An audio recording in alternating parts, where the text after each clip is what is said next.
ఇది మన సబ్స్క్రైబర్ ఒకరు నాకు ఈరోజు వీడియో పెట్టారండి. సార్ ఇలా పిల్ల చనిపోయింది, ఎందుకు చనిపోయింది అని పెట్టారు. బట్ ఏమైందని నేను అడిగితే, నేను 3 days బ్యాక్ దీనికి మోషన్స్ అయినాయి సార్, అప్పుడు దాన్ని ట్రీట్మెంట్ చేశాను, మోషన్స్ ఆగిపోయాయి, బట్ 3 days నుంచి తినకుండా వీక్ అయిపోయి చనిపోయింది అన్నారు.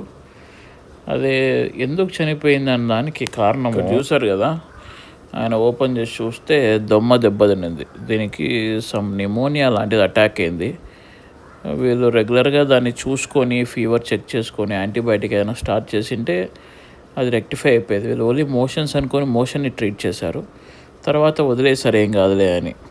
బట్ ఇలాంటివి సిక్ అయినవి 1-2 సార్లు రోజు చెక్ చేసుకొని వాటికి ట్రీట్మెంట్ ఇచ్చుకోవడం చాలా చాలా ఇంపార్టెంట్. ఇలాంటి కేసులో మీకు ఏదైనా డౌట్ ఉంటే ఇప్పుడు ఆక్సిటెట్రాసైక్లిన్ లాంటి ఎల్ఏ లాంగ్ యాక్టింగ్ ఉంది, ఒక్కసారి ఒక డోస్ ఇచ్చామనుకోండి, ఒక 2 days లోపల బాగా యాక్షన్ ఉంటుంది.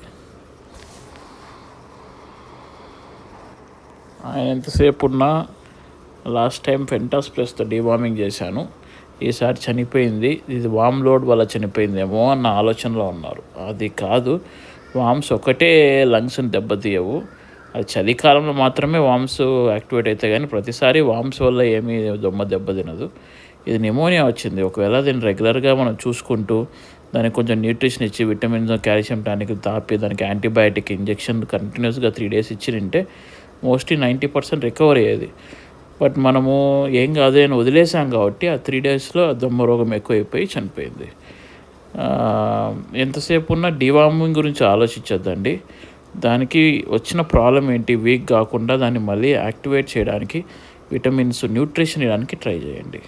Thank you. ఇదొక ఎగ్జాంపుల్, నెగ్లిజెన్స్ చూడు.